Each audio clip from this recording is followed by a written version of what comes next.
Okey, Assalamualaikum warahmatullahi wabarakatuh dan salam sejahtera ya. So topik kita hari ini adalah bab 8 untuk sejarah tingkatan 1, iaitu topik baru ya. Kita akan masuk hari ini tentang tamadun Islam dan sumbangannya. So apa yang awak akan pelajari hari ini adalah pada bab 8.1. Boleh buka buku teks awak ya. 8.1 iaitu latar belakang masyarakat Arab sebelum kedatangan Islam. Okey, yang sebelum Islam maknanya mereka ada agama lain. Ya, bukan masyarakat Arab yang ibaratnya seperti sekarang. Kita imagine Arab je Islam, tak. Okey, dan masyarakat Arab ini ada juga berbangsa dan beragama selain daripada agama Islam. Okey, so kita akan lihat dulu dari segi objektif pembelajaran. So hari ini apa yang awak akan dapat adalah awak akan tahulah apakah latar belakang masyarakat Arab sebelum kedatangan Islam. Kemudian awak akan tahu makna jahiliah yang digunakan bagi masyarakat Arab. Dan yang ketiga, awak akan tahu sistem masyarakat jahiliah dari segi aspek politik, ekonomi dan juga sosial. Okay, kita pergi satu persatu. Bermula dengan latar belakang. Okay. Ini adalah lokasi. Okay, di mana lokasi berlakunya kawasan tamadun Islam ya. So awak lihat ya, majoritinya di negara-negara Arab lah. Contoh macam kawasan Yaman ya. Yaman. Kemudian adanya kawasan semenanjung tanah Arab yang ini, okey. Kemudiannya ada di sekitar Syam atau Syria yang sekarang, Mesir, okey, Hadramaut dan sebagainya lah. Okey. So pengenalan dia. Secara umumnya masyarakat Arab sebelum kedatangan Islam, dia mempunyai pertempatan, maksud tempat tinggal lah, dan juga cara hidup yang berbeza dari segi aspek pemerintahan, siapakah ketua raja mereka, kemudian dari segi ekonomi dan juga sosial. Okey, so mereka ni tinggal di kawasan semenanjung tanah Arab, dan semenanjung tanah Arab ni kawasan dia ada padang pasir, iaitu padang pasir Syam lah di sebelah utara, Laut Arab di bahagian selatan, Teluk Parsi di timur dan juga Laut Merah di barat. Okey, yang ini. Ya, Teluk Parsi yang ini. Okey, sorry. Teluk Parsi. Kemudiannya kita ada apa tadi dia kata, dekat dengan Laut Arab. Okey, Laut Mediterranean yang di atas tu. Okey, so kita pergi yang seterusnya. Kawasan di tengah itu dikenali sebagai wilayah Hijaz. Okey, wilayah Hijaz ni dia ada 3 ibu kota penting, iaitu Mekah, Madinah dengan Taif. Okey, ada 3 ibu kota, macam kira ibu negara lah bagi kawasan semenanjung tanah Arab. Okey, dan ketiga-tiga ibu kota ini terletak dalam kedudukan yang sangat strategik. Kenapa dia strategik? Sebab kedudukannya dekat dengan laluan perdagangan dan juga kawasan yang subur. Okey, macam yang saya bagi tahu, bila kawasan subur, kawasannya ada sumber air dan boleh melakukan aktiviti pertanian. Okey. Dan ketiga-tiga ibu kota ni dia terletak dalam kedudukan yang strategik dan telah membawalah segala faedah dari segi perdagangan dan juga pertanian. Tapi tak selamanya mereka kekal dengan kemajuan begini. Okey, bila berlakunya keruntuhan empangan Maghrib, iaitu ketika 3000 Masihi, maka berlakulah kemerosotan ekonomi dalam masyarakat Arab, ya. Dan kehidupan sosial kemudiannya menjadi lemahlah dalam kalangan masyarakat itu, kerana mereka ni jenis yang tak nak belajar, tak nak menguasai ilmu dari zaman sebelumnya, dan menyebabkan mereka lemah lah dan juga tak ada pengetahuan. Dan bila tak ada pengetahuan, ketika itulah berlakunya zaman kegelapan. Okey, zaman kegelapan yang dikenali dalam bahasa Arabnya iaitu zaman jahiliah. Okey, jahiliah, zaman jahiliah tadi Jahiliah ini berasal daripada perkataan Arab, ya, perkataan Arab. daripada perkataan Arab, iaitu jahala. Jahala bermaksud jahil. Atau dalam bahasa Melayu kita nak faham macam bodoh lah. Okay. So, masyarakat Arab jahiliah, masyarakat yang tak tahu ilmu, tak menghargai ilmu, tak kisah pun tentang ilmu, dan ketika inilah menyebabkan mereka termasuk dalam zaman kegelapan. Okey, ini yang gambar bawah ni adalah gambar empangan Maghrib lah. Bila runtuh je empangan Maghrib, bermakna masyarakat selepas jatuh daripada empangan Maghrib tu, semua tak menghargai ilmu, semua tak nak tahu pasal ilmu. Okey, dan menyebabkan mereka ni menjadi golongan yang sesat. Okey.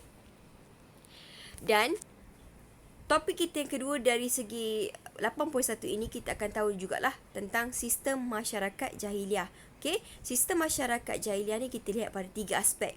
Ya, politik, kedua ekonomi, dan ketiga sosial. Dan sosial ini kita akan kelaskan kepada 2, iaitu agama. Apakah agama mereka? Apakah kepercayaan mereka? Okey, yang kedua adat dan kehidupan seharian. Alright, kita pergi pada sistem politik. Okey. So, masyarakat Arab ni before adanya Islam, mereka ni tinggal dalam 2 kelompok. Okey, kelompok ni iaitu kumpulan. Kumpulan ni dalam segi bahasa Arabnya adalah kabilah lah. Okey, yang terdiri daripada kaum Hadari dengan Badui. Kalau saya tanya, apa kelompok masyarakat Arab sebelum kedatangan Islam? Ada 2. Apa dia? Hadari dan juga Badui. Okey, kita pergi pada Hadari. Hadari ni, golongan ni dia tinggal dekat kota. Okey, kemudian dia ni bukan saja tinggal dekat kota, dekat city, bandar. Mereka ni jalankan perniagaan. Okey, selain daripada menjalankan perniagaan, mereka ini memiliki binatang ternakan. Tapi berbeza pula dengan kaum Badui. Kaum Badui ni hidup secara nomad. Nomad ni apa? Nomad ni berpindah randah. So, selain daripada berpindah randah, mereka ni juga memelihara binatang ternakan. Okey, mereka mengamalkan sistem kabilah, sistem kumpulan lah, by group. Okey, dan dalam sistem kabilah ni dia ada seorang ketua. Okey, ketua tu nama dia Syekh.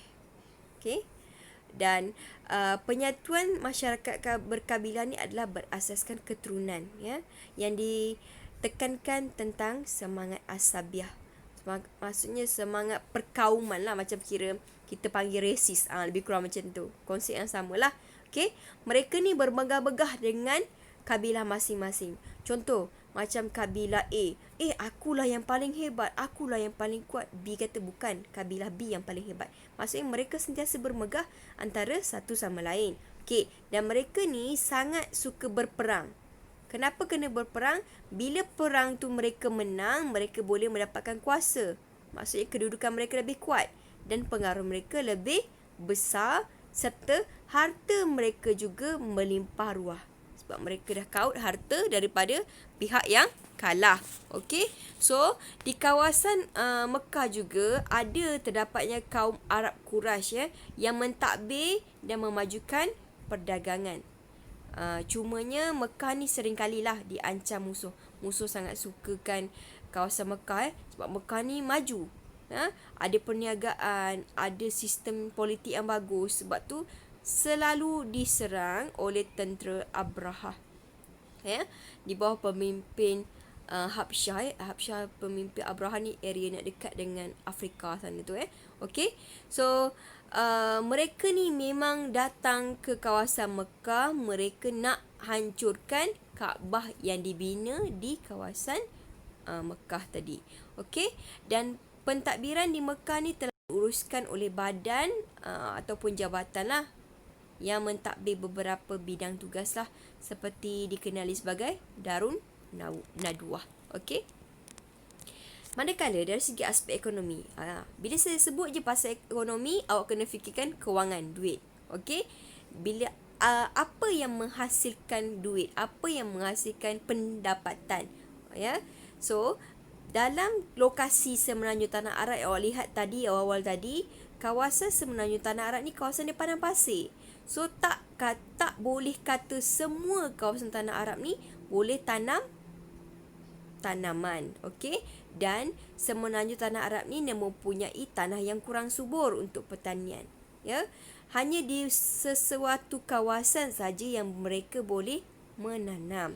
Contohnya dekat Yaman lah, boleh tanam gandum, kemudian tanam kopi. Cuma untuk tanam gandum dengan tanam kopi ni dia pula terpaksa bergantung berapa kali hujan dalam setahun tu pula. Ya, dan tanaman untuk memberikan pendapatan kepada masyarakat Arab ini adalah sekoi dan juga padi, ya, yang telah diusahakan di kawasan Oman. Ya, lepas tu mereka juga menghasilkan kemenyan, ya, yang merupakan tanaman berharga lah di kawasan Hadramaut dengan Mahra, ya. Dalam kalangan masyarakat Badui pula, bagi kaum Badui tadi. Okey, tadi Hadari, ya, ada dua, Hadari dengan Badui. So, Badui ni pula masyarakatnya menternak secara nomad. Maksudnya berpindah randa tu, bawa sekali binatang-binatang ternakan mereka. Jadi, masyarakat Badui ni dia mengamalkan sistem tukar barang lah. Tukar barang yang saya sebutkan selalu, sistem barter. Contoh, awak nak gandum, yang seorang tu nak kambing, tukar barang. Awak dapat kambing, saya dapat gandum. Lebih kurang macam itulah sistem pertukaran barang. Ya. Dan bagi masyarakat Hadari pula, Hadaria, terdapat sesetengah daripada mereka, segelintir lah daripada mereka yang keluar berdagang secara kafilah, secara kelompok, secara kumpulan, ya. Okey, kita pergi dari segi aspek sosial. So, sosial yang saya kelaskan tadi dia ada dua, ya, iaitu agama dan kepercayaan. Okey, berapa agama yang ada bagi masyarakat Arab? Berapa? Ada 6. Yang pertama Hanufa. Hanufa tu apa? Hanufa tu adalah lebih kurang macam ajaran Islam kerana telah dibawa oleh Nabi Ibrahim alaihissalam lah, ya. Dan pengikut Hanufa ni dikenali sebagai Hanafi, ya. Yang kedua agamanya adalah agama Watani. Watani ni merupakan agama menyembah berhala macam patung. Itu agama Watani lah, pengikut bagi ajaran menyembah berhala. Okey, agama yang ketiga adalah agama Majusi. Agama orang yang mengamalkan agama Majusi ni, mereka menyembah api dalam fahaman keagamaan mereka. Okey, yang seterusnya agama ini agama Yahudi. Sampai sekarang masih ada, ya, iaitu agama yang dianuti oleh Bani Israel. Yang tinggal kat Israel sekarang tu Bani Israel lah, yang tinggal di semenanjung tanah Arab. Okey. Agama seterusnya adalah agama Nasrani. Nasrani nama lama yang kini lebih dikenali dengan agama macam Kristian lah, ya. So, agama ni dianuti oleh Bani Israel. Dan akhir sekali mereka juga mempercaya, ni kepercayaannya, iaitu animisma. Apa maksud animisma? Animisma adalah kepercayaan percaya kepada roh dan juga kuasa gaib. Right? Dan aspek kedua dari segi sosial juga kita lihat dari segi adat dan kehidupan seharian mereka, ya. So, masyarakat Arab ni dia suka tilik nasib untuk ramal masa depan mereka. Contohlah tilik nasib, hari ni tak boleh dijangka malang. So, esok ditagih pula esok ada malapetaka, tak keluar rumah. Jadi mereka takkan bola sebab mereka dah menilik nasib, ya. Mereka juga mempercayai ahli sihir dan juga kuasa azimat, ya. So mereka sangat mempercayai pada benda-benda kita rasa macam karut, tapi itulah kepercayaan mereka. Okey, mereka sangat memandang rendah kepada kaum wanita, dan mereka rasa kaum wanita ni sebagai kaum yang paling hina lah, ya. Dan mereka akan memberikan penghormatan yang lebih kepada anak lelaki. Sebab tu kalau dalam pembudayaan masyarakat Arab ni, ya, siapa saja yang melahirkan anak perempuan, bermakna mereka ini adalah telah melahirkan satu beban, satu perkara yang hina. Jadi nak tak nak budaya mereka akan membunuhlah bayi perempuan selepas saja dilahirkan, ya. Okey, mereka ni hidup dalam kemaksiatan. Maksudnya suka berzina, suka berjudi dan sebagainya, ya. Dan hamba sangat dipandang hina lah. Okay. Maksudnya golongan paling bawah tu adalah tak selevel dengan golongan atas, ya. Tapi walau bagaimanapun dari segi adat dengan kehidupan seharian ni, masyarakat Arab ni ada yang perkara yang mereka buat baik. Bukannya kata semua masyarakat Arab ni buruk perangannya. Tak. Ada yang baik. Contoh dia, mereka ni suka memuliakan tetamu. Okey, siapa yang datang rumah mereka, mereka akan berikan layanan yang baik. Okey. Dan kedua, mereka ni menepati janji. Kalau contoh kata Syab, contoh saya bagi contoh je. Kata nak datang meeting pukul 9. Syab pukul 9. Tak ada macam kita 9.30, 10, 11. Tak muncul-muncul dekat online meet tu. So maksudnya kita tak sama macam adat dan juga kehidupan seharian bagi orang Arab ni. Selain pada itu, mereka sangat menghormati tuan rumah dan menjaga kehormatan diri mereka sendiri. Mereka juga sanggup menghadapi kesukaran dengan kegigihan. Mereka sukakan adventure. Mereka akan tabahlah untuk dapatkan sesuatu walaupun benda tu sangat susah, ya. Mereka ni sanggup berkorban demi kepentingan diri sendiri. Okay. Maksudnya kalau katakan untuk mencapai kepentingan diri tu, untuk tetamu golongan miskin dan juga lemah ni, mereka akan sanggup berkorban lah walau apa cara sekalipun, ya. Dan sebilangan kecil masyarakat Arab ketika tu tahu bersajak, bersyair dan berpidato. So dari segi inilah perkara baik yang ada bagi masyarakat Arab, ya. So saya hentikan dekat sini. Macam biasa, tolong isikan jawapan dengan betul pada Google Form yang saya berikan di bawah. Make sure buat, saya tak nak awak ketinggalan, dan ini adalah topik yang terakhir bagi tingkatan 1. Okay, so stay safe, please stay at home. Keluar hanya bila perlu dan juga penting. Make sure pakai mask dan sanitize your hand. Okay, stay tuned. Bye. Assalamualaikum.